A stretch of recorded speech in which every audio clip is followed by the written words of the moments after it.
것들을 현재적인 우리의 대상들에게 전달할 때에 어떤 방법들을 더 추가하거나 더 확장하는 것, 이것은 아주 잘하는 일이고 탁월한 일이겠죠.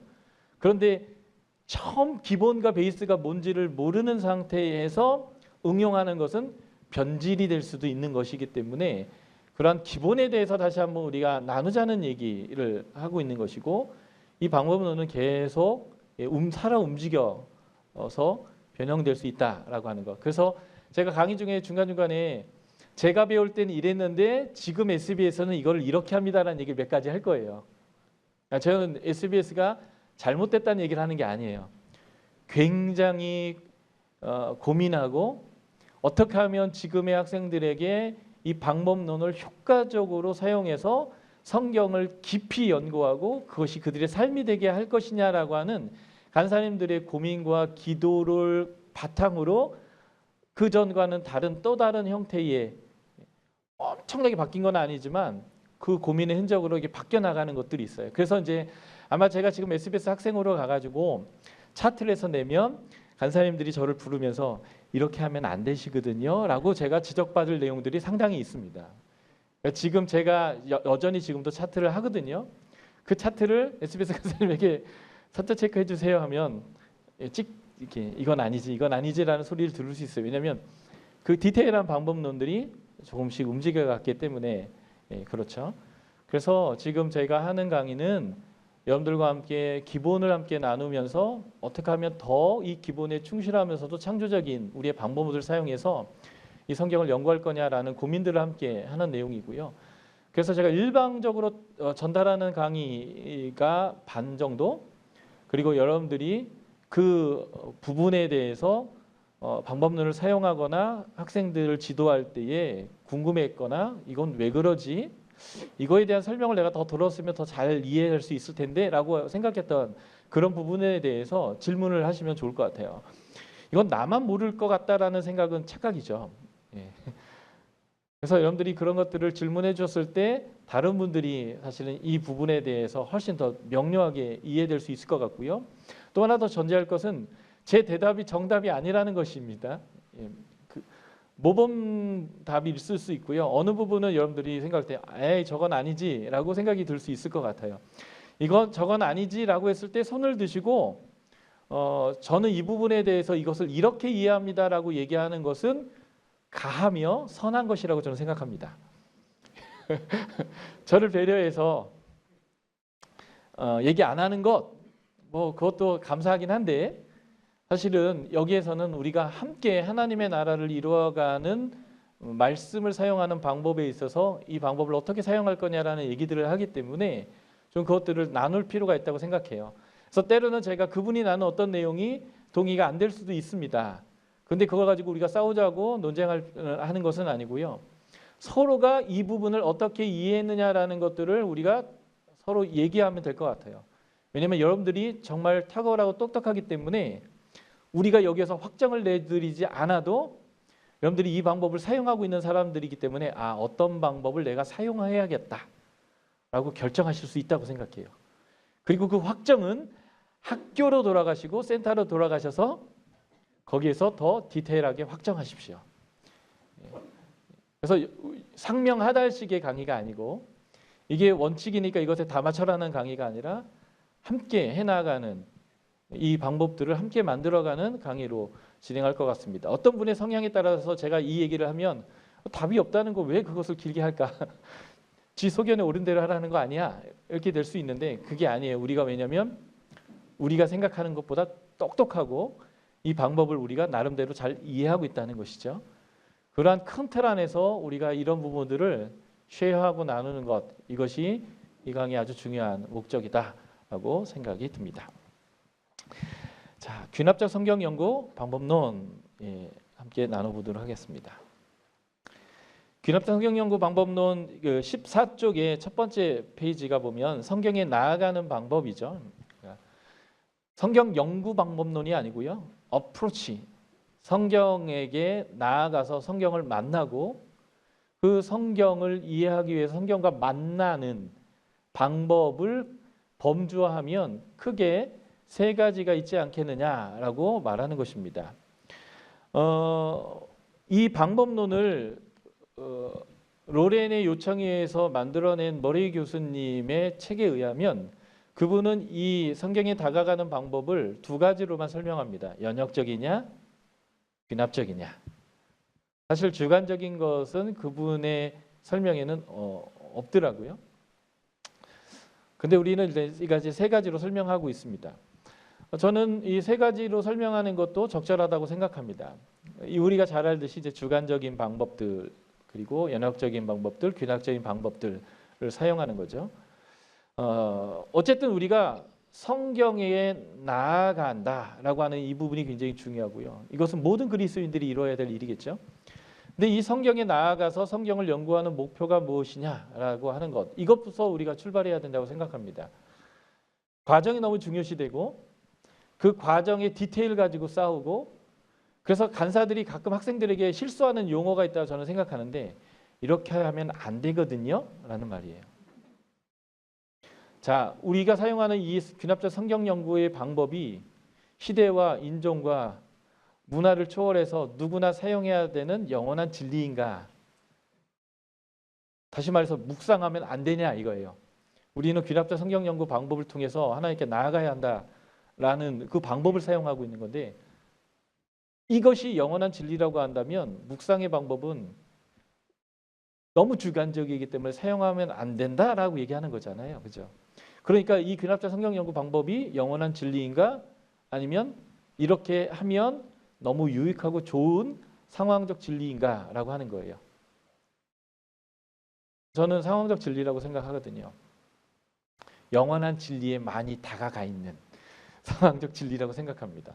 그러니까 이렇게 하시면 안 되거든요 라고 하는 말이 아니에요.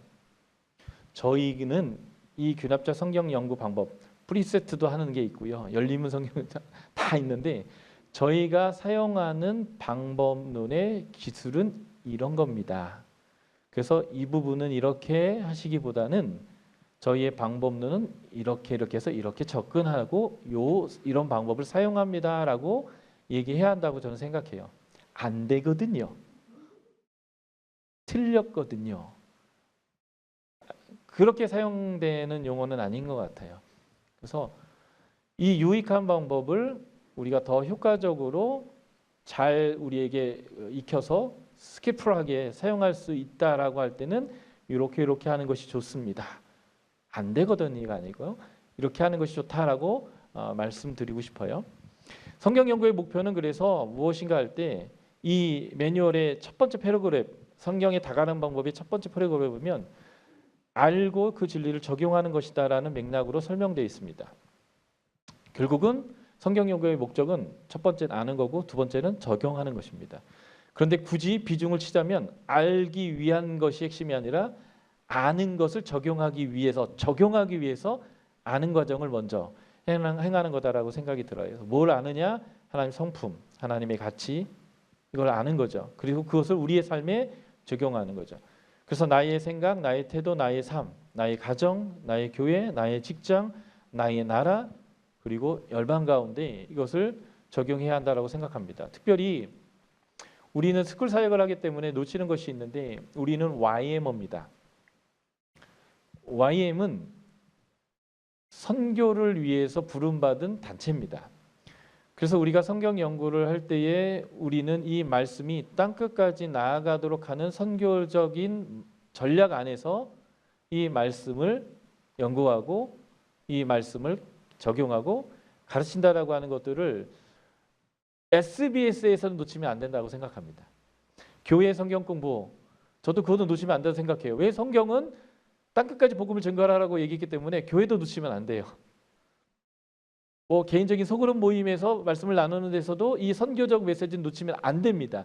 그런데 특별히 YM 학교인 우리는 더 놓치면 안 된다고 생각합니다. 그래서 성경 연구의 목적은 적용하는 것인데, 그 바운드리는 나부터 열방까지다라고 하는 그 바운드리가 지금 우리가 이 학교를 하고 있는 이유이기도 하고, 성경을 연구하는 목적이기도 하고, 우리가 이 모임을 갖고 있는 목적이기도 한다는 거죠. 그래서 한마디로 얘기하면 적용하기 위해서, 살아내고 싶어서 하나님의 말씀이 내 삶이 되게 하기 위해서 성경을 연구한다라는 이 가장 단순하고 가장 기본적인 것이 놓쳐지면 안 된다는 것입니다. 이유가 뭐냐면 우리가 3년의 과정으로 SBS를 마쳤다든지 2년의 과정으로 SBS를 마쳤어요. 1년에 막 9개월, 10개월씩 해가지고요. 그래서 학생들에게 뭘 배웠습니까? 할 때 차트를 익혔습니다. 이 대답을 그분이 했다라고 하면 감사한 일이에요. 그런데 정답은 뭘까요? 내가 하나님을 알았고 하나님을 닮아가야 된다는 것을 깨달았고 지금 하나님을 닮아가고 있습니다. 말씀을 배워서 제가 돈을 써야 되고 시간을 써야 되고 제가 관계를 할 때 어떻게 해야 되는지에 대한 방법들이 바뀌었습니다. 이게 이제 저희가 어떤 커리를 마친 다음에 그 학생에게 물어봤을 때에 가장 큰 변화라고 얘기하는 1번이 되어야 합니다. 그래서 제가 이 얘기를 굉장히 길게 하는 겁니다. 강의 안 한다고 했는데 이 얘기를 길게 하는 이유가 뭐냐면 결국 우리가 이 커리를 통해서 학생들을 배출했을 때 그들이 어떠한 사람으로 졸업생으로 나아갈 것인가. 저희가 타겟하는 것은 삶으로 말씀이 적용되고 있고 적용하는 프로세싱 가운데 있는 사람이 바로 이제 우리가 타겟하는 졸업생이라고 하는 것이 놓쳐지면 사실은 다 놓친 것이라고 생각합니다. 그래서 이 성경에 다가가는 방법에서 첫 번째 문장이 성경 연구의 목표는 적용하는 것입니다. 이거 놓치면 이 방법론을 완벽하게 익혀도 놓치는 것이죠. 그래서 계속 공부하면서 이놈의 방법을 내가 왜 익혀야 되는 거야? 내가 이놈의 차트를 왜 해야 되는 거야?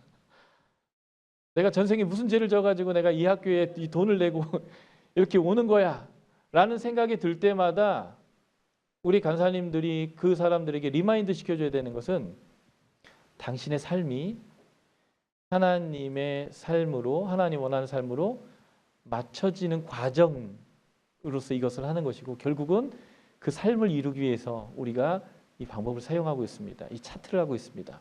라는 것으로 계속 그래서 결국은 저 개인적인 표현은 그래요. 차트는 못 익혀도 말씀을 경외하고 말씀대로 살아나가는 것들을 이 학교를 통해서 이뤘다면 90점은 된다라고 생각합니다. 그런데 이제 100점 받고 싶어요.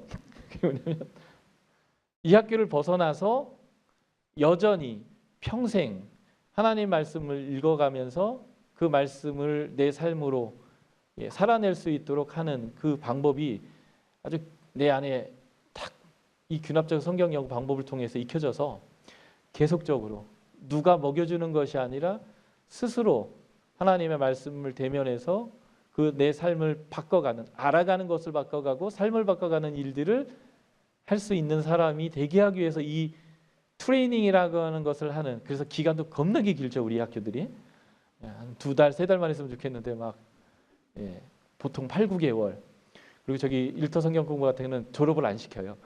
계속 하겠답니다. 그런 이유가 뭘 것이냐라고 하는 거예요. 그것은 그 긴 시간들이 필요한 이유가 뭐냐면 계속적으로 살아내기 위한 것이다 라고 하는 이것으로부터 우리가 진행되는 모든 방법론이 출발되지 아니한다면 사실은 주객이 전도된 차트만 남는 그래서 교만해지는 그런 상황이 되는 것 같습니다. 그래서 이제 우리가 성경을 알아야 되는데 적용하려면 알아야 되는데 알려면 적절한 관찰과 해석을 해야 그 적용점으로 나아갈 수 있는 그 알을 갖게 되는 거죠. 그래서 그 방법으로는 주관적이나 연역적인 방법보다는 귀납적인 방법이 훨씬 더 탁월하다. 이렇게 이제 우리가 얘기를 하는 것입니다. 저는 귀납적 방법에서 이 주관적 방법이 구별되어 있다라고 생각하지 않는 입장을 취하고 있습니다. 이 말이 무슨 말이냐면 우리의 삶을 하나님의 말씀에 맞추기 위한 적용 이게 우리의 목적이라면 우리가 성경 연구하고 관찰하고 하는 이 프로세싱을 하는 시간들이 성경 하나를 연구할 때 3개월이 걸렸다면 3개월, 4개월을 묵상해 가면서 내 삶에 이것이 어떻게 적용되어질 것인가 그리고 그 적용되는 과정 안에서 어떻게 다시 계속적으로 이것이 내 언어가 되고 내 그 관계의 법칙이 되고 내 돈 씀씀이가 될 것이냐를 계속적으로 묵상하는 것. 이것이 사실은 이 귀납자 성경 연구의 꽃이거든요. 그렇기 때문에 저는 이 귀납자 성경 연구 방법 안에 묵상이 포함됐다라고 생각합니다. 그런데 방법론적 입장에서는 이러한 귀납적인 통합적인 방법이 아니라 그냥 개인의 주관적 생각으로 성경을 접근해서는 안 된다라는 설명을 위해서 첫 번째 방법으로 주관적 방법이라는 설명이 들어갔지만 결국 묵상이라고 하는 이 주관적인 방법이 이 귀납적 성경 연구과에 만나서 진정한 꽃을 이제 피운다라는 측면에서는 귀납적 성경 연구와 묵상은 별개 있지 않다. 그래서 천재 같은 탁월한 분이 나왔는데 그게 강동원 간사님이시거든요. 그거 하겠다고 말씀하신 건데, 왜냐하면 진짜 그게 꽃이기 때문에 그래요. 우리가 뭘 놓치고 있냐면 그 꽃을 놓치고 그 전 단계까지를 죽도록 한다는 것입니다. 원래는 그거 하고 싶어서 이 전 단계를 그렇게 열심히 뛴 건데, 이런 게 있어요. SBS를 한다면, 그리고 SBS가 간사가 되면 안 한대요. 얘기 들어보셨어요? 주관적이라고, 이건 낮은 단계라고, 더 복합적이고 종합적이고 이렇게 해서 올바른 결론으로 나가기 위해서는 이걸 사용해야지 묵상을 안 한대요. 이거는 아주 잘못된 결론인 거죠.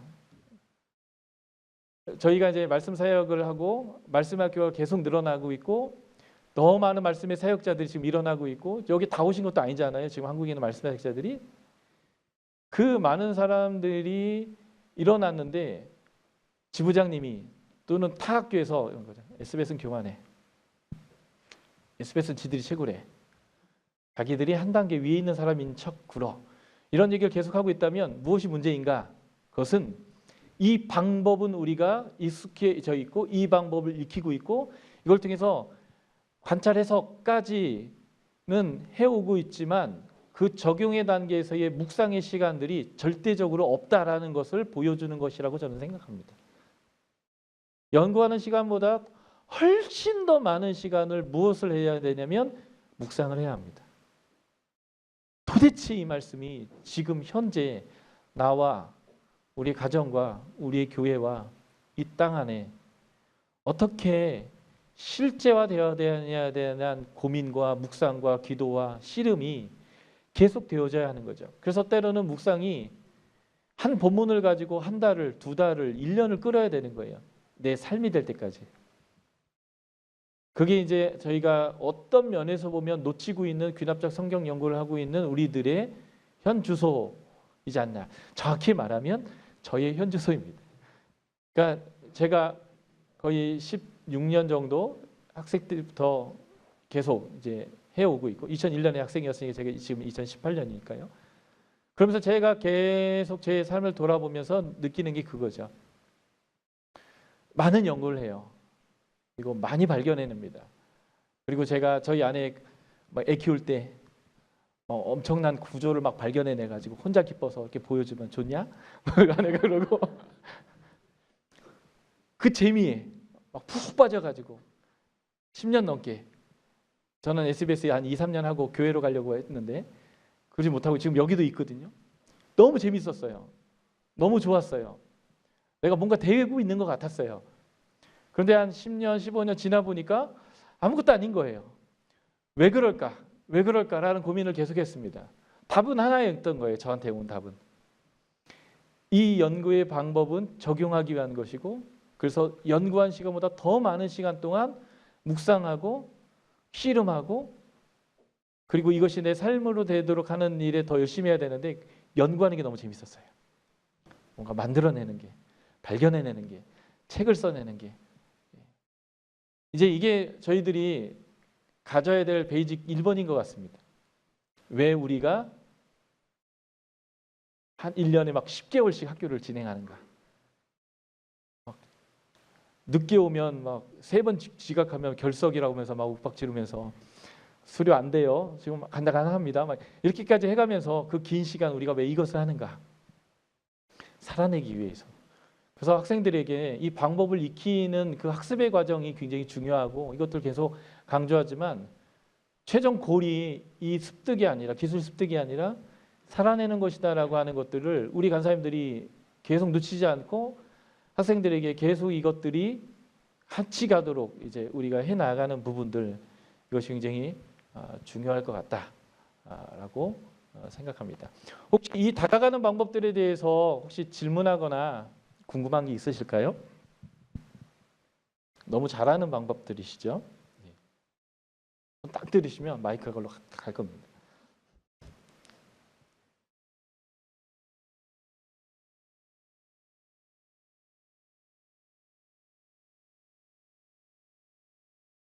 없으면 그 다음 스텝으로 넘어갈게요. 예. 그래서 너무 주관적으로 접근하지 마라. 그리고 내 결론을 증명하는 방식으로 하지 마라. 성경을 연구할 때는 백지 상태에서 본문을 종합적으로 보자. 이게 이제 균합적 성경 연구의 논리고요. 예. 그래서 이것을 전달할 때는 연역적으로 전달하는 것 이게 아주 중요하겠고 결국 균합적 성경 연구의 목적을 이루기 위해서는 주관적인 묵상적 방법이 우리에게 반드시 잘 사용되어야 한다. 그리고요. 성경 연구의 이제 도구와 기술이죠. 기본 도구는 성경입니다. 제가 아직 안 오셨죠? 북경이 말씀학교를 세워나갈 때 북경 온누리교회와 함께 이제 했는데요. 북경 온누리교회에서 차비도 주시고 밥도 사주시고 많이 도와주셨습니다. 그 북경 온누리교회 목사님이 이렇게 말씀하셨어요. SBS는 교회에 너무 좋다고, 너무 맞는다고. 한편으로는 어려워서 교회에 접목하기 어려운데 뭐가 좋냐면 교재를 사용하지 않는다는 거예요. 성경 읽어지네를 포함해서 뭐 여러 가지 이제 이것들은 그것을 교회에 갖고 들어오면 교회 사람이면서 어성경 사람 되는 것 같은 거예요, 자꾸. 그러니까 어떤 교재를 어떤 단체에 갖고 들어와서 그걸 가지고 여기서 하면 그쪽 스텝이 돼요. 그리고 그쪽 프로그램을 갖고 그쪽 일을 하는 것처럼 느껴지는 거예요. 그런데 SBS가 뭐가 좋냐면요. 성경만 갖고 해요. 그러니까 사실 SBS의 최대 장점이 뭔가라는 건데 가장 좋은 기본 도구가 성경이라고 하는 것입니다. 성경을 다루고 있다는 것. 누구의 해석이 아니라 성경을 기본 도구로 한다는 것. 그래서 그 말을 잘 설명하고 있는 언어가 이거 같아요. 이건 제 말이 아니라 머리 교수님이 써놓은 말인데 제 마음에 꽉 꽂혀가지고 머리 교수님 책을 제가 읽다가 성경에 대해 말하는 책을 공부하는 것이 아니라 성경에 대해 공부하는 방법이 바로 균합적 성경 연구 방법이다. 그러니까 균합적이라는 것이 뭐냐라는 정의를 내리는 것마다 다 다를 수 있어요. 그런데 이 말은 참 중요한 말이다라고 생각이 들었어요. 우리는 성경에 대해 말하는 책을 공부하지 않고 성경에 대해 공부하기 위해서 이 방법을 사용하고 있다라는 거. 이게 우리의 정체성이고 이게 우리의 탁월함인 것 같습니다. 그래서 좋은 강사들이 와서 강의해 주는 것은 정말 보조하는 거죠. 그게 학생들이 인사이트를 갖게 하고 말씀을 공부할 열의와 열정을 일으키고 와 성경이 이걸 말했어? 하면서 막 신나하고 하는 것들을 강사들이 와서 길을 안내하고 보여주고 마음을 일으키고 깨닫게 하지만 결국 우리가 하고자 하는 것은 뭐냐면 본인 스스로 성경을 알아가도록 본인 스스로 성경이 말씀하시는 것을 깨달아서 살아내도록 하는 방법이 지금 우리가 말하는 균합적 성경 연구의 핵심이다 라는 것. 이게 저희가 생각하는 일종의 베이직이었습니다. 그래서 우리가 균합적 성경 연구 방법에서 가장 중요하게 생각하는 도구는 성경책인데 우리가 이제 원본을 갖고 있지 않기 때문에 번역 성경을 가지고 공부하니까 이제 좋은 성경을 도구로 가져야 한다라는 거고요. 우리가 잘 알듯이 좋은 성경이라고 하는 것은 입장에 따라 다릅니다. 저희 아들, 딸이 초등학생이고 중학생인데 얘들에게 좋은 성경은 개역 개정이 절대 아닙니다. 애들이 계속 한자어를 물어봐요. 이 말이 무슨 말이에요? 이 말이 무슨 말이에요? 그래서 그런 애들에게는 제일 처음 먼저 준 게 만화 성경을 줬습니다. 그래서 저희 아이들과 저는 성경 퀴즈를 자주 하거든요. 제가 하려고 하는 건 아니고 저희 아들, 딸이 자꾸 성경 퀴즈를 내달래요. 그래서 성경 퀴즈를 내주면 어떤 인물을 내주면 그 인물의 이름을 맞히는 게 아니라 걔 보라색 머리에 그 옷을 입었던 걔인데 만화 성경이 폐해져. 걔 있잖아. 걔 눈이 이렇게 찢어져 가지고 보라색 머리에 있는데. 그런데 이제 초등학생 되고 중학생 되니까 이제 만화 성경보다는 이제 글자로 된 성경을 읽어야 되는데 여전히 걔들에게 개역 성경을 읽히는 것은 저에게도 굉장히 큰 부담감이겠죠. 그래서 훨씬 더 쉬운 성경들, 현대어적으로 번역된 성경들이 그 아이에게는 좋은 성경입니다. 그러니까 좋은 성경이라는 건 어느 위치에서 보느냐에 따라 다 다르겠죠. 그렇죠? 예. 그런데 이제 우리가 귀납적으로 성경을 연구할 때 성경 자체가 우리에게 말씀하시도록 하는 이 입장에서는 어떤 성경이 좋을 거냐라는 전제하에서 보자면 문자적 번역, 역동적 동의어 번역, 의역적 번역 중에는 문자적 번역이 훨씬 더 좋다라는 입장의 내용이다라고 보시면 되겠고요. 의역하면 의미는 뚜렷합니다. 그러나 왜곡의 가능성이 있습니다. 왜냐하면 해석이 들어갔으니까 말이죠. 그러나 문자적으로 번역하면 어색하고 부자연스럽습니다. 그러나 그 본래적인 원저자가 원독자에게 어떻게 표현했는지 이게 다 드러나기 때문에 잘 나타날 수 있죠. 한 3-4구절이 단어나 문자를 가지고 완벽한 카이아즘이 돼가지고요. 그것을 찾아내서 카이아즘 강의를 딱 했는데 어느 나라 사람들은 우리 성경에는 그게 안 나오는데요. 그런 단어 안 썼는데요. 왜요? 의역적 성경이니까 그 문장 구조나 그 단어 자체가 없어요. 그 단어의 반복 자체가. 그런데 문자적으로 번역해 놓으면 저자가 독자에게 전달하려고 했던 방법인 그 구성이나 구조나 이런 내용들이 살아있어요. 그런데 이게 우리의 입장에서는 어색하고 부자연스러울 수 있겠죠. 그러나 그러한 부자연스러움과 어색함에도 불구하고 성경을 연구하는 입장에서는 문자적 번역이 훨씬 더 좋겠다라는 거죠. 그래서 이 두 가지의 중간점 만나는 게 역동적 동의어의 번역입니다. 가장 대표적인 게 우리나라 성경에서는 생명의 떡입니다. 예수님은 의역적으로 밥이신데 그리고 문자적 번역으로는 레브 빵이시죠. 유대인들은 빵을 먹으니까요. 그런데 빵이 없었던, 빵이 흔하지 않았던 시절에 성경이 한국어로 번역을 되면서 빵이라고 얘기하면 독자들이, 우리 한국인 독자들이 이해하기 어려우니까, 그런데 예수님을 밥이라고 얘기하기에는 너무 상스러운 거예요. 그래서 그 빵과 비슷한 그것을 찾았는데 그게 이제 우리나라에서는 떡이 된 거죠. 그런데 이제 한국에서는 더 이상 예수님은 떡이시지 빵이 될 수 없어요. 정서적으로 떡으로 고정됐죠. 이게 이제 역동적 동의어의 번역이라는 거고요. 그래서 좀 더 독자들에게 친숙하면서 그들에게 이해될 수 있는 어떤 표현을 쓰는 것, 그러나 왜곡시키지 않으려고 하는 것, 뭐 이런 것들이 이런 번역적 입장을 택하는 거고요. 그러다 보니까 이 문자적, 역동적, 자유 번역의 그 분류에 성경이 이제 여러 가지가 놓여 있을 것 같습니다. 그래서 문자적 번역은 관찰을 위한, 연구를 위한 내용들이고, 자유 번역은 쉽게 그 본문을 이해하기 위한 내용인데 그 중도적인 게 역동적 번역이다. 그래서 우리가 귀납자 성경 연구를 할 때는 주 텍스트로는 문자적 번역을 선택하되 이 세 가지 입장의 성경을 다 병행해서 읽는 것이 좋다라는 입장이 저희들이 여태까지 함께 나눴던 내용들입니다. 혹시 이 부분에 대해서 조금 더 제가 설명을 하거나 이해가 안 됐거나 아니면 더 탁월한 설명이 있으시면 한번 손들어 주셔서 함께 나누시면 좋을 것 같아요.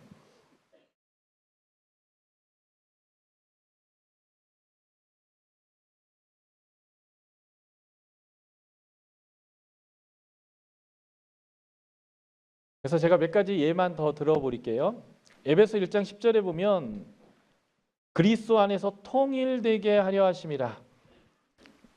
이 통일이라는 단어의 헬라어가 이 단어인데 원어의 의미는 요약하다, 합계하다 이런 뜻입니다.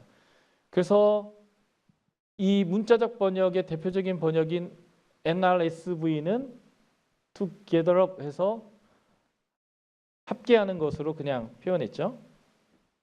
예. 그런데 중도적 번역, 역동적인 번역인 공동 번역어는 그리스도를 머리로 하고 하나가 되는 것. 머리란 단어 안 나오거든요, 본문에.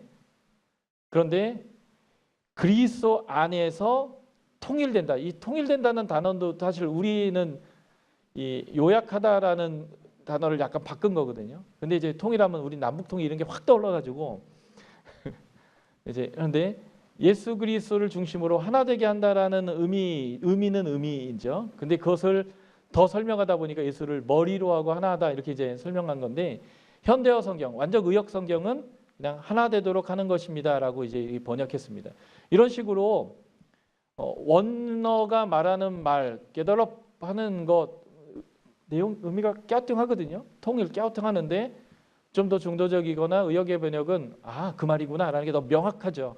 근데 이게 해석이 자꾸 들어가다 보니까 이 의미가 보여주고 있는 내용을 좀 놓칠 수 있는 이제 상황들이 있는 거죠. 창세기 1장 4절에 보면 아담이 하와와 이제 동침하여서 아들 가인을 낳게 되는데 여기서 보면 동침하다라고 번역한 이 원어가 야다, 경험하다, 알다, 이해하다 이런 단어인데 그래서 창세기의 NRSV나 ASV 이 둘 다 직역적 번역은 다 그냥 knew, 그냥 알다라고 표현했어요. 그러니까 이제 너 나 알아? 그러니까 아내하고 이제 남편한테 너 나 알아? 그러면 애 낳는 거야. 이제 뭐 이런 느낌이 되는 거죠. 그러니까 사실은 하나님의 창조 질서인 창세기에 얘기해 보면 남편과 아내가 서로가 부모를 떠나 하나 되는 것을 안다라는 식의 표현으로 사용하는 건데, 그래서 부부가 알면 생명이 잉태되고 부부가 서로를 알면 하나님을 닮아가는 아이가 자라는 이러한 이제 히브리적인 사고나 의미들이 동침했다라로 바뀌는 그 순간 그 넓은 의미가 이제 싹 사라져 버리는 거죠. 더 이상 우리는 그 성경 안에 담겼던 진정한 의미를 잃어버리게 되죠. 그래서 개역개정도 보면 문자적 번역의 입장을 취하고 있지만 왔다 갔다 해요. 역동적 번역, 문자적 번역 왔다 갔다. 그래서 그 빵을 떡이라고 해놓기도 하고 알다라는 단어를 동침으로 번역하기도 하고, 왜냐하면 분명히 둘이 그 결혼 관계를 맺은 부부 관계를 하는 것의 문맥이기 때문에 그 문맥의 메시지를 그냥 그대로 드러낼 건가, 아니면 부부 간의 관계가 무엇이냐를 히브리인들의 사고로 알다라는 단어로 표현했을 때 그 히브리인들의 원래적 사고를 놓칠 거냐 할 때 직역적 사고는 그것을 안 놓치지만 그 의미가 좀 잘 모를 수 있잖아요. 사실 부부 관계를 가졌다라는 의미인데 이제 이런 것들이죠. 예.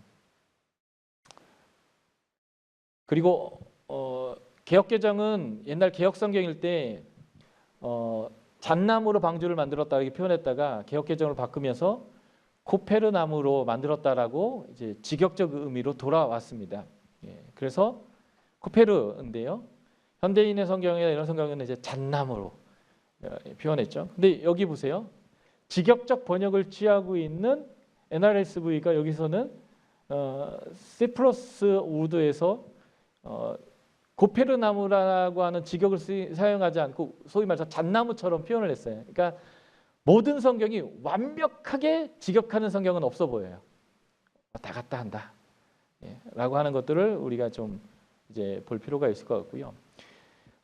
이 NRSV의 번역의 원칙이 가능한 있는 그대로지만 때로는 자유롭게 라는 원칙을 가지고 번역을 했다고 합니다. 그래서 개역개정이나 ASV나 개역개정 같은 경우에는 직역적인 성향을 띠지만 때로는 의역적인 그 중도적인 번역으로 왔다 갔다 한다라는 거. 그래서 중도적 번역인 공동 번역이나 새 번역도 어느 때는 완전히 직역적 의미를 사용할 때가 있고요. 의역적으로 갈 때도 있습니다.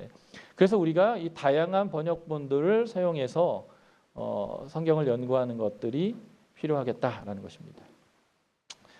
그래서 지금 히브리서 11장 7절의 내용만 봐도 직역적 번역을 사용하고 있는 성경과 아닌 번역, 의역적인 번역과 벌써 단어 수, 글자 수가 일단 딱 틀리잖아요. 왜 그러냐면 풀어 설명하다 보니까 풀고 하는 거죠. 경외함이라는 단어가 원어의 그대로의 의미라면 그것을 공동 번역에서는 그 말씀을 두려운 마음으로 받았다. 그래서 경외라는 단어를 두려운 마음으로 받는 것으로 풀었다면 자유 번역에서는 그 두려움으로 받은 것이 뭐냐? 시간 허비하지 않고 이런 식으로 이렇게 바꿔 나갔다라는 거죠. 그래서 믿음의 상속자가 됐다라는 표현 자체도 막 풀었어요. 많이 풀었는데 이런 것들이 이제 번역적 입장이라는 거죠. 그래서 좋은 성경은 연구할 때에는 직역적 입장이지만 그 직역적 입장의 성경도 완벽한 직역인 별로 없다. 그러나 그 직역적 성향에 있는 성경을 사용하는 것이 필요하겠다라고 보면 되겠습니다. 제 의도와 상관없이 강의가 됐는데 혹시 여기에 대해서 좀 더 질문이 있거나 제가 더 설명드려야 되는 부분들이 있으면 한번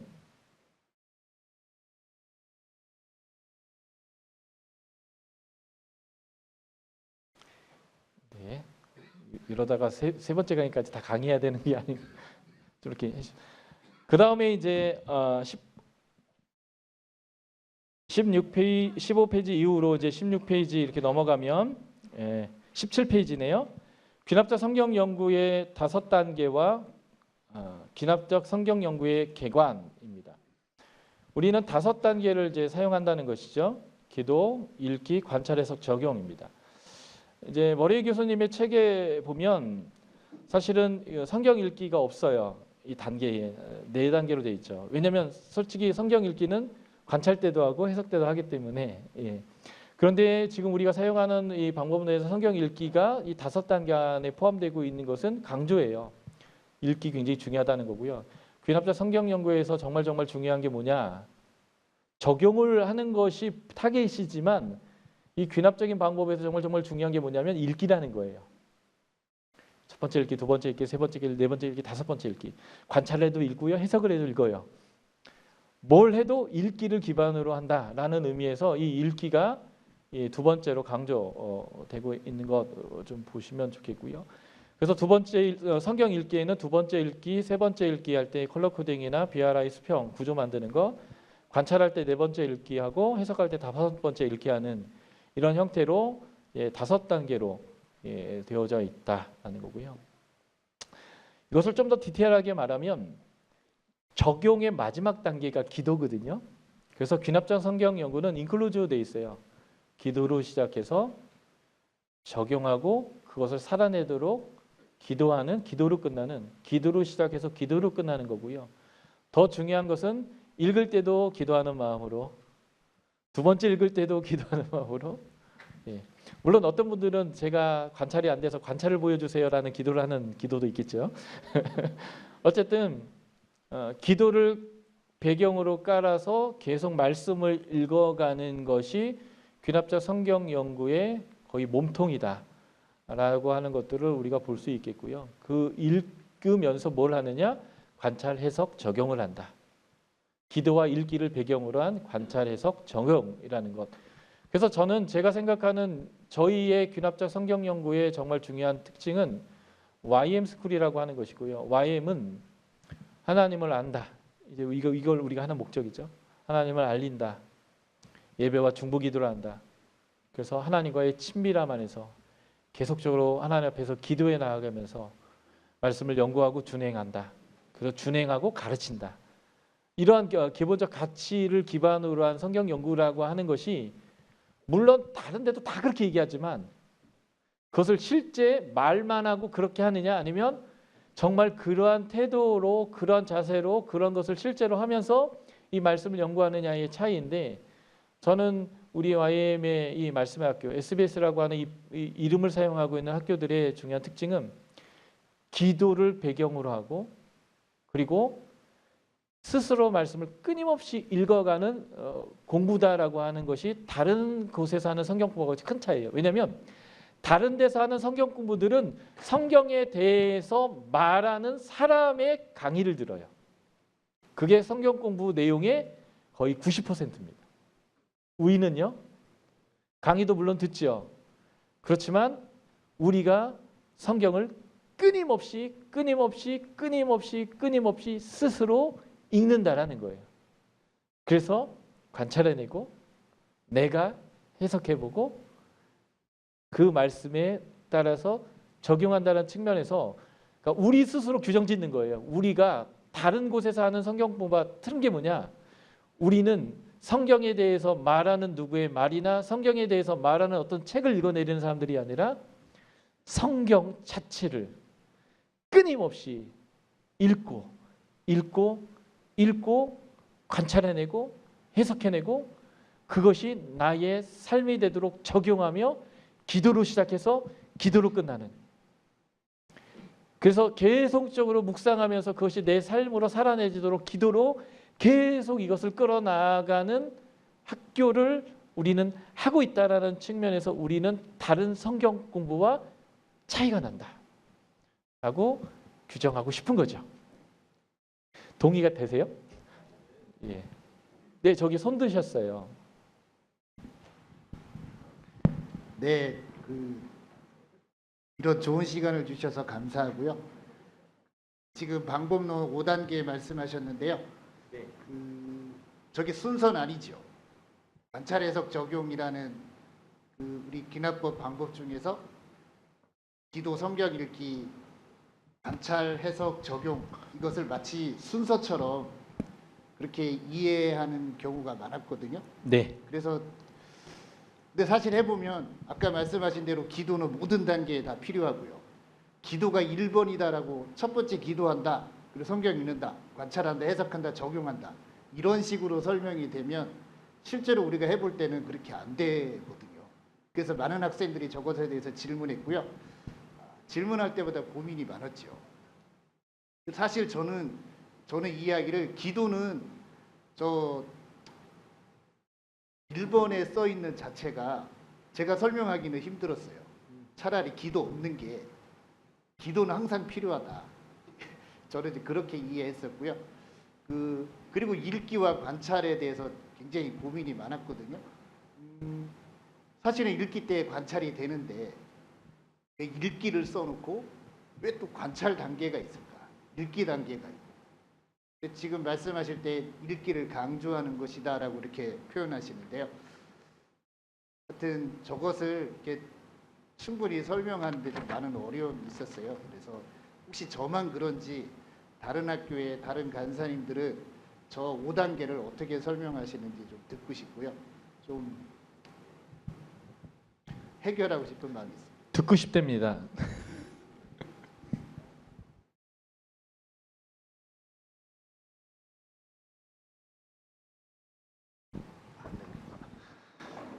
네, 저는 이제 한국에서 SBS를 하지 않았고요. SBS 간사도 한국어로 하는 SBS를 경험해 보지 못했기 때문에 제가 경험한 SBS에 대해서만 좀 말씀을 드리면, 저는 몬테나에서 SBS를 했고 미국에서 계속 SBS를 섬겼어요.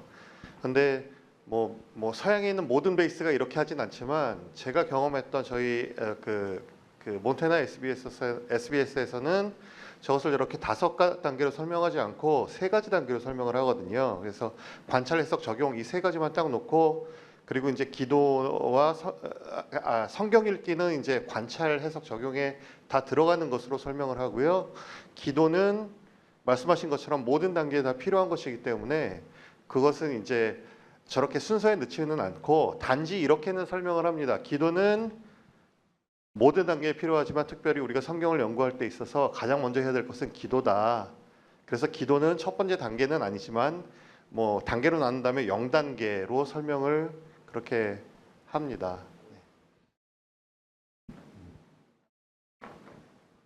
다른 분들 좀 같이 얘기해 주시면 좋을 것 같아요.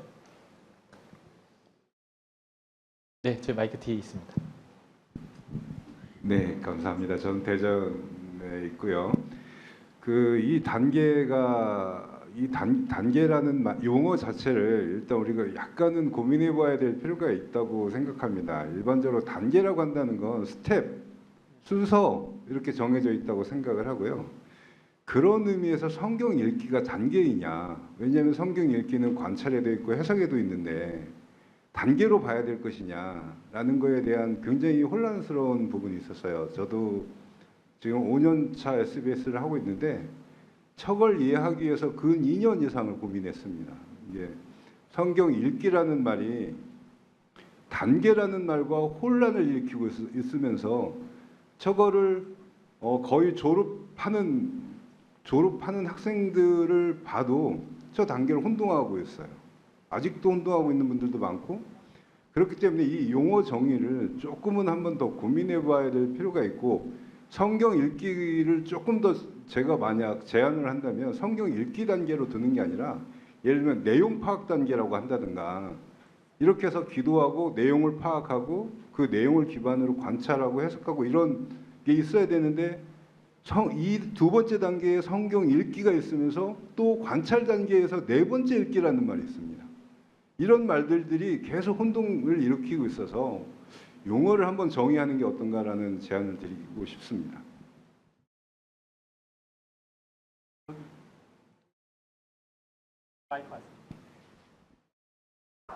예, 저는 성경 읽기가 그렇게 거북살스럽지 않는 사람 중 한 사람입니다. 왜냐하면 얼모레의 방법론을 보면 크게 두 가지 방법이에요. 하나는 개괄법이고 두 번째가 분석법이에요. 그래서 분석법이 관찰 해석 적용이거든요. 개괄법은 우리가 이야기하는 여기 나오는 모든 것들이죠. 첫 번째 읽기, 두 번째 읽기, BRI까지. 그래서 그걸 개괄법을 표현을 할 때 처음 만들었던 분들이 읽기라고 하지 않았나. 그런 면에서는 존중해 주는 게 좋을 것 같다고 생각을 합니다.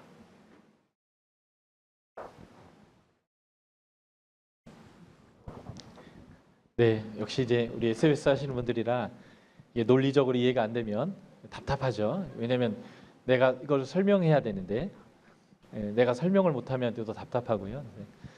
그래서 크게는 관찰 해석 적용이 이게 주 뼈대가 맞습니다. 그런데 강조하는 거죠.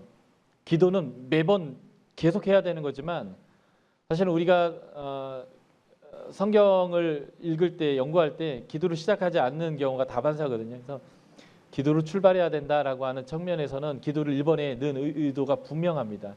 그래서 여러분들 18페이지 한번 봐주시면 귀납적 성경 연구의 개관에서 기도는 0단계로 표현했습니다. 고민하는 거예요. SBS에서 이리 만들어보고 저리 만들어보고 이런 얘기를 계속 하는 거죠. 이게 1단계냐 0단계냐. 이제 사실은 첫 번째 읽기, 두 번째 읽기, 세 번째 읽기, 네 번째 읽기, 다섯 번째 읽기. 실제 차트할 때는 50번을 읽지만 이것도 말이 안 되는 거잖아요. 이거 5번에 이거 어떻게 하냐고 이제 손 들고. 나 해보니까 죽더라 안 되더라.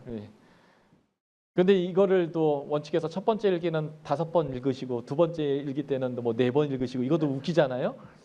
어떤 사람은 컬러 코딩 두 번째 읽기 해낼 수 있는데 세미나북에 두 번째 읽기 컬러 코딩은 첫 번째 읽기에서 5번 정도 읽어서 분위기가 파악된 다음에 하라고. 이런 것도 웃기니까 일단은 이렇게 5번이라는 이 최대한의 이게 는 거라고 저는 생각하거든요. 어쨌든 읽기가 주된다는 거예요.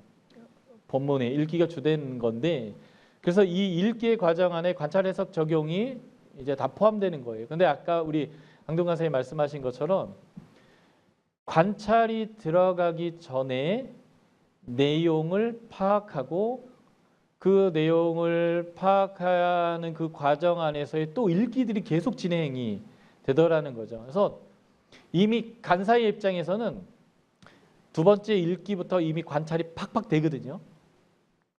그런데 이 방법을 처음 익히는 사람들은 2번 읽어도 3번 읽어도 분위기가 뭔지 모르겠어요.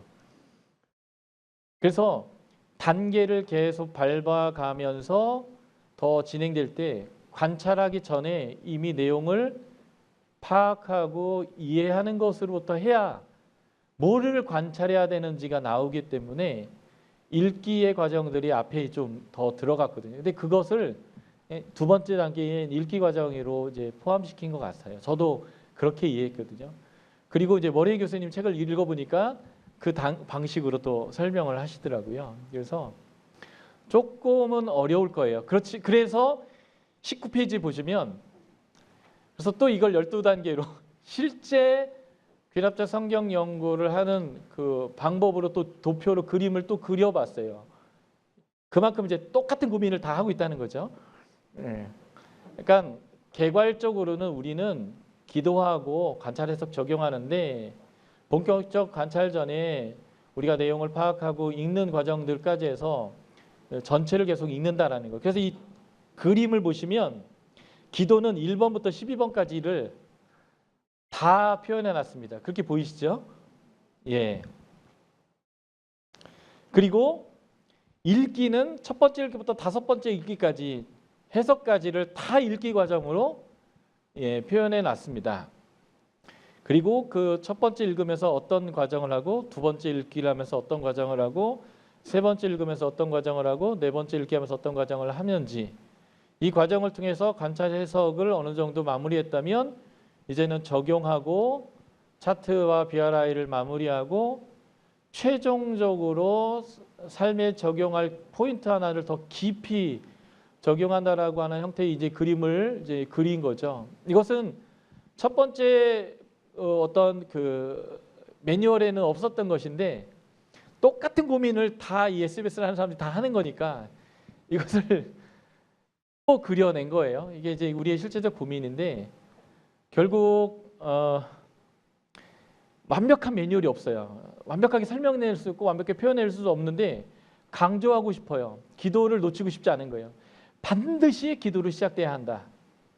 이것을 강조하고 싶어서 우린 5단계 안에 이제 기도는 반드시 첫 단계가 되어야 된다는 것을 표현한 거죠. 실제 연구의 단계에서는 0단계지만 기도로 출발하자. 우리가 이제 이 세미나북을 가지고 SBS 간사님하고 우리 센터 간사님들 30명에서 40명이 모여가지고 한참을 토론했거든요.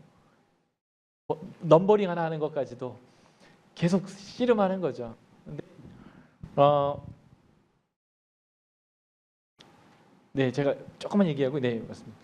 그래서 계속 이것들을 이제 고민하면서 이 매뉴얼이 담아내려고 하는 것이 무엇이냐라는 것들을 표현하고 있는 것이어서 어떤 때는 이게 너무 좀 안 맞지 않냐라는 것들이 있을 수 있습니다.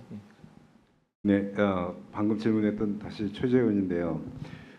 이 19페이지 차트도 조금 몇 가지 우리가 고민해야 될 부분이 있는 것 같습니다. 왜냐하면 저 위에 그 계단처럼 돼 있는 것 중에 그 8번이 관찰이고요, 9번이 해석이고 10번이 적용입니다. 그리고 그 세부 순서하고 또 그 밑에 단계에 같은 용어가 또 사용됩니다. 관찰 단계가 있고 해석 단계가 있고 적용 단계가 있습니다. 이 부분이 이 용어는 같은데 하는 일이 다르고 그다음에 어떤 해석이 뭔가 구분을 해줘야 될 필요가 있습니다. 왜냐하면 이것들을 학생들한테 전달을 할 때 이게 어떤 의미다, 여기에 쓰여 있는 관찰은 어떤 의미고 위에 쓰여 있는 관찰은 어떤 의미고 단계에서 나오는 관찰은 어떤 의미다, 이걸 또 구분해 줘야 되는 그런 어려움이 있어요. 그래서 제가 이제 이 도표도 오랫동안 본 건데 위에 있는 내용들을 보면 위에 있는 건 해석하는 걸 작성하는 것 같아요.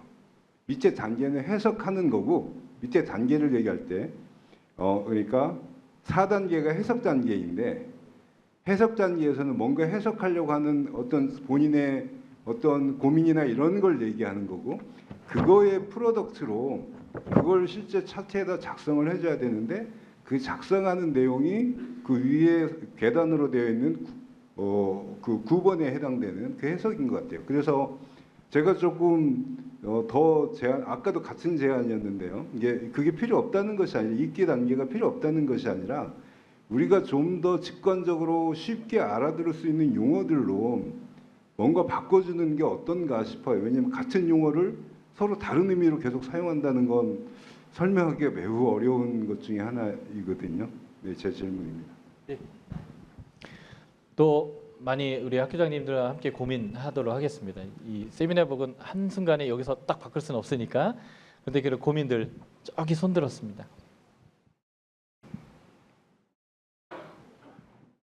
예, 아까 질문하신 내용 가운데 보면 그 3단계 관찰이라고 하는 부분은 18페이지 두 번째 읽기 보시면 관찰로 시작한다라고 돼 있잖아요.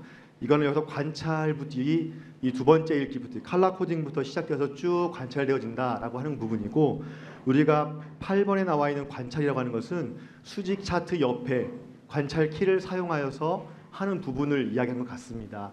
물론 저희가 표기할 때 관찰 시작, 예를 들면 1단계 기도 시작, 첫 번째 읽기, 그다음에 2단계 읽기 시작이 같이 이제 이 시작이라는 표현을 붙이면 좀 더 이해가 좋을 것 같고, 이 관찰과 위에 있는 관찰은 다른 내용이 아니라 같은 내용인데 관찰이 시작되어지는 시점으로 해서 끝까지 관찰이죠. 계속. 아마 이런 의미로 이 도표를 저희가 이렇게 해놓은 거거든요. 기도가 처음부터 끝까지. 기도 끝나면 첫 번째 읽기부터 시작해서 읽기는 마지막 적용할 때까지 계속 읽고, 그다음에 관찰도 두 번째 읽기부터 이제 컬러 코딩부터 관찰이거든요. 색깔 칠하면서 인물이 누군지 점점 이 과정을 순화하고 더 이게 집중적으로 가기 위한 그 도표로 저희가 이렇게 표시해 놓은 거여서, 그 부분에 대한 것들은 여기 18페이지 부분들을 이렇게 표로 옮겨 놓은 거라서 좀 이해해 주시면 좋을 것 같습니다.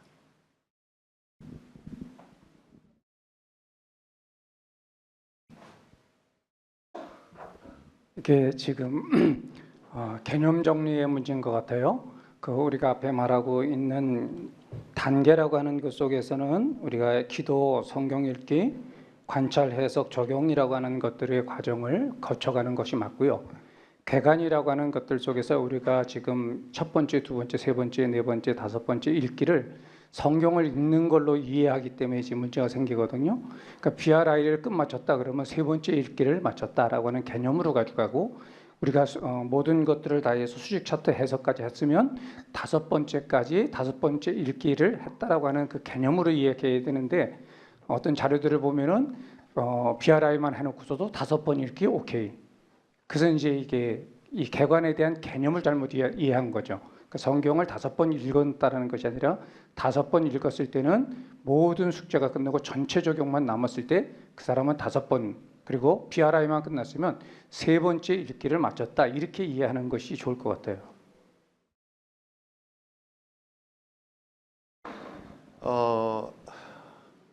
사실 이거는 제가 말씀 다 듣고 다 이해가 됐는데요. 이거는 개념의 문제라기보다는 사실 저는 용어의 문제라고 생각이 되거든요. 사실 여기 앉아 계신 모든 분들이 관찰 저기도 있는데 여기 또 있네, 이게 뭐야? 라고 생각하시는 분은 한 분도 안 계실 거라고 저는 생각이 되고요.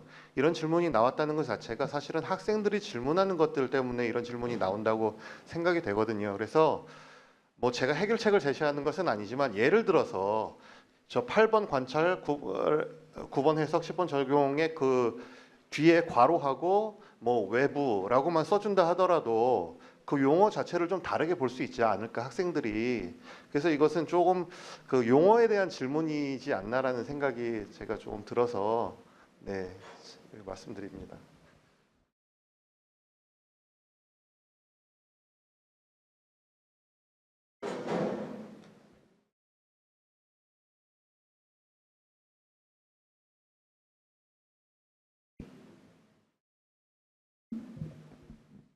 저 실제로 이거 할 때요, 그 많이 헷갈리는 부분인데 사실은 헷갈리지 않는 건데 헷갈리게 만들어 놨거든요. 왜냐하면요, 그 단계라는 그 용어를 두 번씩 사용하기 때문에 그래요. 그러니까 저기 관찰의 5단계 그래가지고 기도, 읽기, 관찰, 해석, 적용 이렇게 되잖아요. 근데 그거 이제 실제로 하는 그 순서에서 그 간사님들이 설명을 할 때 그 1단계 기도, 그다음에 2단계 또 소리내어 첫 번째 읽기를 2단계, 그다음에 컬러 코딩, 이거 12번 12단계라고 다시 얘기를 하거든요. 그러니까 순서를 12번의 순서를 12단계라고 또 설명을 하세요. 그러니까 첫 번째 했던 5단계하고 12단계하고 이렇게 혼동을 일으키게 설명을 해 주시거든요. 그러니까 단계라는 말을 2번씩을 사용을 하신다고요. 그래서 2단계는 뭐고 또 2단계는 뭐고 이쪽 1단계에 왜 그러니까 2단계에 왜 3단계, 4단계가 또 들어가는가 그렇게 혼란스럽게 만들어 놓으셨거든요. 그래서 그 용어를 1단계로 했으면 그 실제로 하는 12개의 순서는 단계라는 말을 안 쓰면 되거든요. 그래서 그거를 조금 구분해서 설명을 해 주시면은 그렇게 혼동은 없을 것 같다고 생각이 듭니다.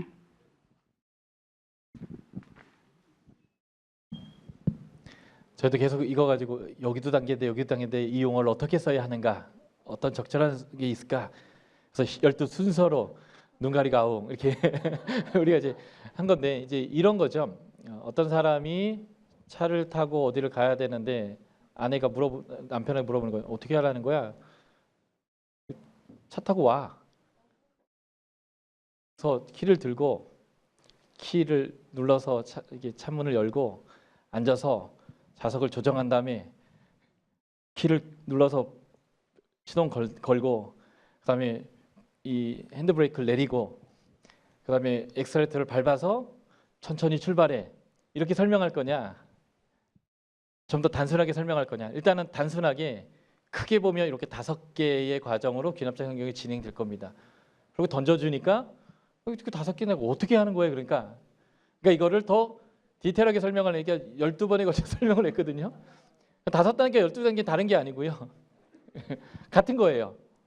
같은 건데 5개로만 써놓고 쭉 설명을 했더니 사람들이 잘 모르겠다는 거예요. 그래서 그러면 아예 매뉴얼에 이걸 더 쪼개서 설명해 주자. 디테일하게. 그래서 5단계와 12단계 나온 거거든요. 다른 게 아니고 같은 거예요. 친절하게 베풀었더니 헷갈린대요.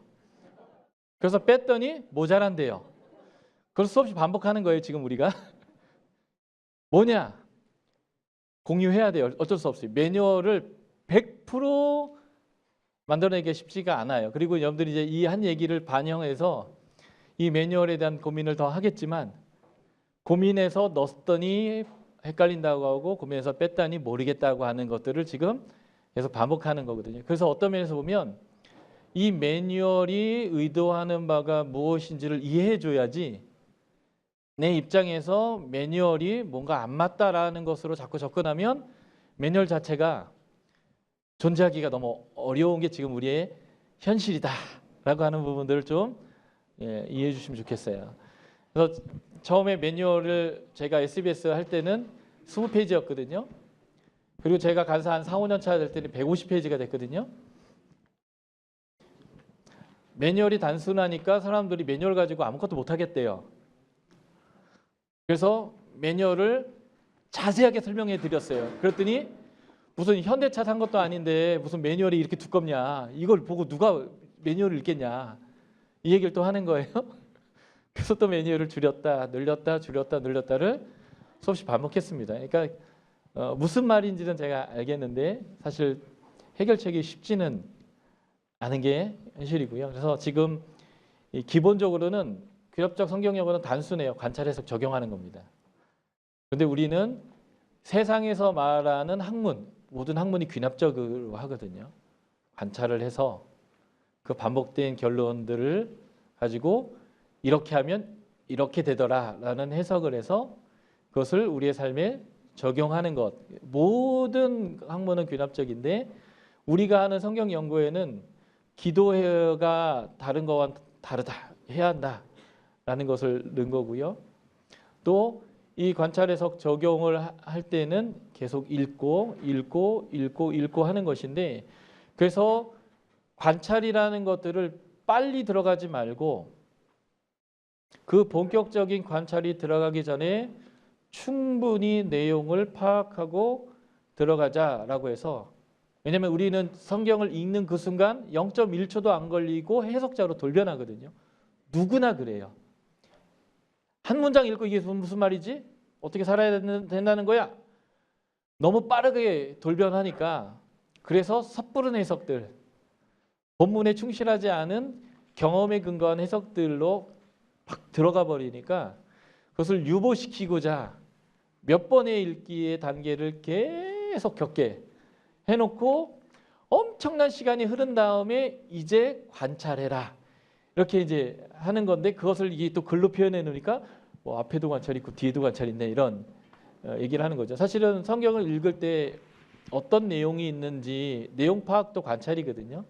근데 우리가 귀납적 성경 연구로서 하는 방법의 스킬상 본문은 어떠한 구성의 법칙이나 어떤 수사적 표현들, 비유적 표현들이나 또는 말하려고 하는 것을 사람으로 또는 장소로 때로는 시간적인 거로 뗀 것은 강조적 진술을 이렇게 표현하다 보니까 이런 관점으로 관찰을 하면 성경이 더 효과적으로 관찰할 수 있다라는 것들을 하는 건데, 이 단계를 빨리 들어가지 말고 좀 더 내용을 파악한 이후에 들어가자 하다 보니까 읽기는 다 관찰 과정인데 관찰, 해석, 적용할 때 이 관찰이 또 뒤에 9번째에 나오는 거거든요. 이것을 어떻게 더 합리적이고 잘 설명하면서 매뉴얼을 표현해야 될지는 사실 여전히 고민이지만 뭘 의도하고 있는 것인가라는 것들을 좀 이해해 주시면 좋겠다라는 거고요. 이건 진짜 고쳐야 된다라고 한다면 또 이제 더 논의하면서 고쳐 보도록 하겠습니다. 저 이제 마지막 더 이상 질문 안 할 건데 한 가지만 더 질문을 해야 될 것 같아서 네. 너무 궁금해서요. 네.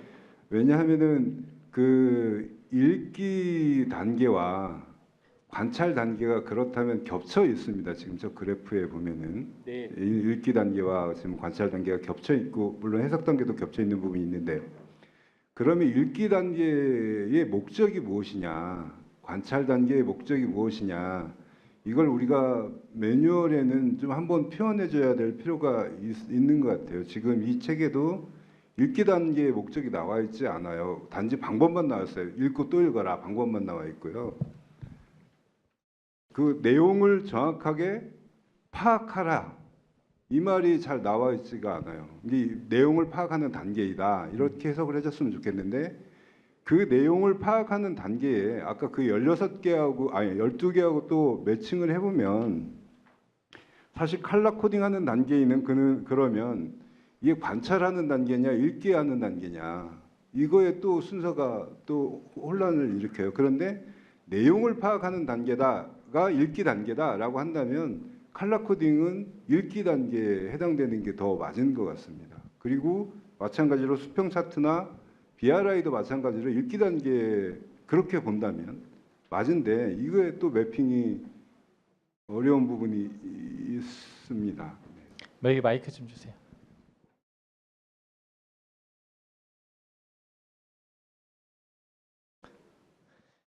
여기는 50분까지 돼 있거든요. 예, 지금 말씀하신 50분까지 간사님 하겠습니다. 그 생각이 굉장히 맞다고 생각합니다. 왜냐하면 근본적으로 이제 이 얼모레이 방법론을 보면 수직 차트를 중심으로 해가지고 수직 차트 전이 개괄법이에요. 개괄적으로 보자는 거예요. 그래서 그 개괄적으로 보자는 것을 우리가 읽기라고 이름을 했는데, 읽기 목표와 목적이 뭐냐? 문맥을 파악하는 거다 이렇게 보시면 될 것 같아요. 그 다음에 나오는 관찰 해석 적용은 수직 차트에 우리가 대충 적어놓고 그다음에 관찰 해석 적용하잖아요. 그 관찰 해석 적용을 이야기해요. 그래서 이제 여기서 수직 차트를 줄 딱 꺼놓고 앞에를 읽기, 그 수직 차트를 그린 그 다음부터를 관찰 해석 적용 이렇게 하면은 상당히 많이 클리어해지고요. 목적은 뭐냐?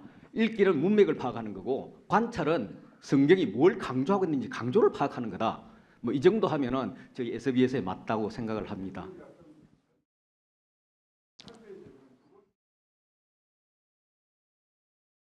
그렇게 된다면 방금 말씀하신 것처럼 내용을 파악하는 것이 읽기 단계라고 한다면, 두 번째 읽기는 분명히 내용을 파악하는 단계이기 때문에 관찰을 시작한다라고 말하면 안 됩니다. 왜냐하면 관찰은 또 다른 의미이기 때문에. 그냥 용어의 차이입니까? 이건? 아니.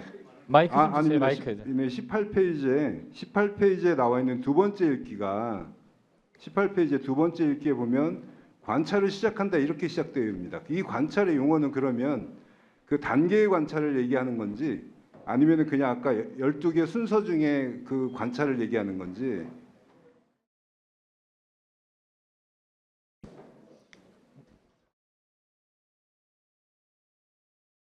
그거는 우리가 정의하면 될 것 같고요. 사실 관찰이라는 용어를 그냥 옵저베이션을 번역하다 보니까 앞에도 넣고 뒤에도 넣어서 그럴 뿐이거든요. 근데 그 부분을 혹시 너무 헷갈려하면은 내용을 조금 그 단어를 좀 바꿔줄 필요는 있을 것 같아요. 네네네. 예. 너무 감사합니다. 좋아요, 굉장히 지금 좋은 지적 분위기가. 같아요. 그 예. 애매하면서도 다 알고 있다고 생각하는데 또 헷갈리고 그러네요. 예. 감사합니다.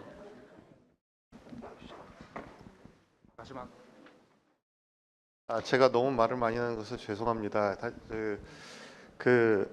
저는 여기에서 지금 18페이지에서 두 번째 읽기의 관찰을 시작한다라고 한 것이 저기서 말하는 2단계라기보다는 3단계에 해당이 된다고 저는 생각이 되거든요. 컬러 코딩이 관찰을 한다는 단계라고 생각이 되는데요. 그런 의미에서 여기에서 이제 두 번째 읽기에 관찰을 시작한다라고 말씀하신 게 아닐까라고 지금 생각이 되고요. 네, 맞습니다. 그 용어에 대해서는 저도 좀 동일하게 생각을 하는 것이 아까 말씀하신 것처럼 성경 읽기가 세 번째 관찰 단계, 해석 단계에도 계속해서 읽기 때문에 이것을 성경 읽기라고 표현하기보다 조금 더 다른 용어로 했으면 좋겠다라는 생각이 들거든요.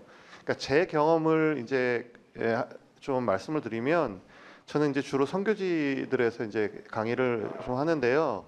저는 이것을 기본적으로 관찰 해석 적용의 단계로 설명을 하고 그 앞에 여기서 말하는 두 번째 단계를 관찰 해석 적용으로 기본적으로 성경을 연구한다. 그런데 이렇게 연구하기 위해서 그 전에 해야 할 일들이 있다. 성경을 잘 관찰 해석 적용하기 위해서 제대로 연구하기 위해서 그 전에 사전 준비가 필요하다. 그래서 그 연구 전 단계 뭐 이런 방식으로 저는 설명을 하는데 좀 이 용어에 대해서 조금 더 우리가 고민을 해봐야 될 것 같다는 생각이 저도 좀 듭니다. 저희가 이제 수학이나 그 이과 계열의 하는 것이 아니고요. 이게 이제 문과 계열이다 보니까 이렇게 똑똑 떨어지지 않습니다. 사실 실제적으로 두 번째 읽기 할 때 어떤 사람은 이 성경을 너무 많이 이미 알았기 때문에 말릴 수가 없어요. 내 머리에서 반복이 있다라는 것을.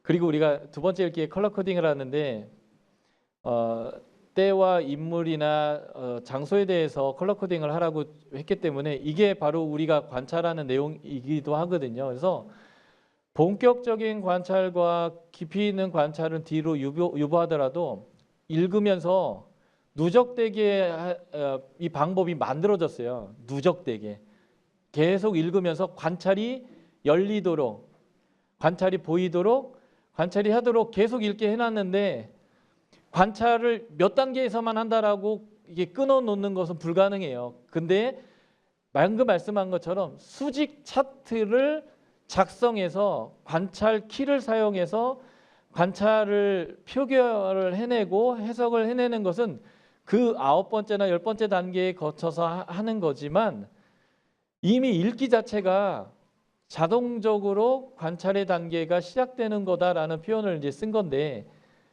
그러니까 이거를 수학하듯이 아니면 어떤 물리학하듯이 이렇게 딱 끊을 수가 없는, 계속 반복하면서 그 과정으로 심화해 가도록 하는 이 방법을 지금 사용하고 있어서 그것들을 좀 수용하려는 마음을 갖지 못하면 안 맞아요.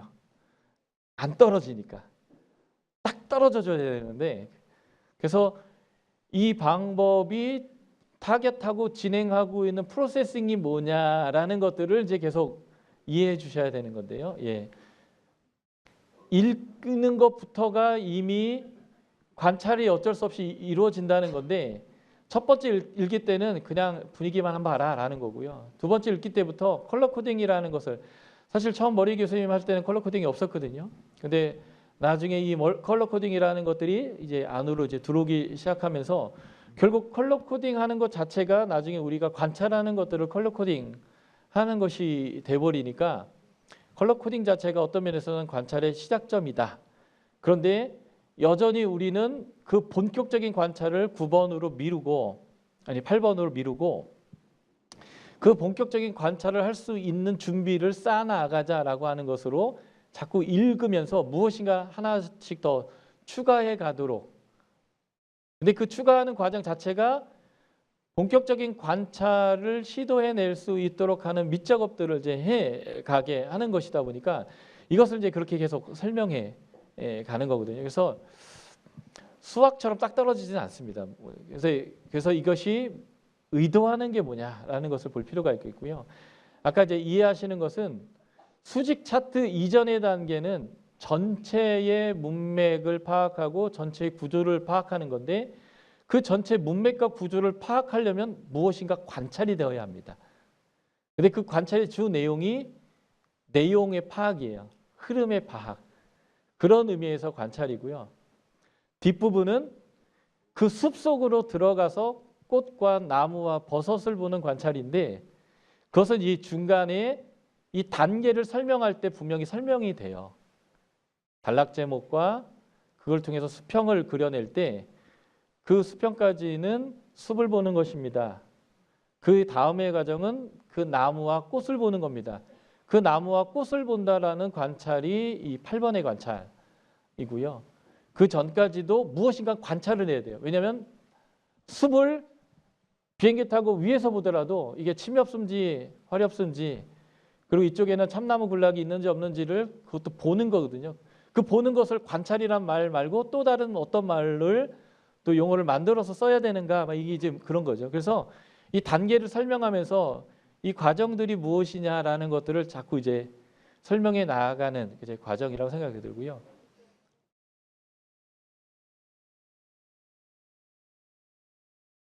네. 예, 맞습니다. 그래서 지금 5단계를 확장하면 12순서가 된다라고 현재는 이제 표현되어 있는 거예요. 이 용어는 그렇습니다. 그래서 저희가 5단계, 12단계 썼다가 여기 단계는 뭐고 이 단계는 뭐냐 또 이 말이 나와서 저희가 어쨌든 이 개념 정리하다 보니까 그렇게 한 건데요. 지금 무슨 말씀을 하고 계신지 다 이해하시죠? 예, 요 논의 자체가 되게 귀한 거예요. 왜냐하면 이거 자체를 여러분들 계속 들으면서 실제 학생에게 어떤 질문이 나오는지 그리고 이게 의도한 바가 뭔지를 여러분들이 지금 이해해가는 과정 자체가 학교를 운영할 때 굉장히 큰 도움이 되실 것 같아요. 이 강의가 50분까지인데요. 지금 딱 50분입니다. 그래서 제가 기도하고 저녁 먹고 그다음에 마치도록 하겠습니다. 기도하겠습니다. 하나님 감사합니다. 여기 하나님의 존귀한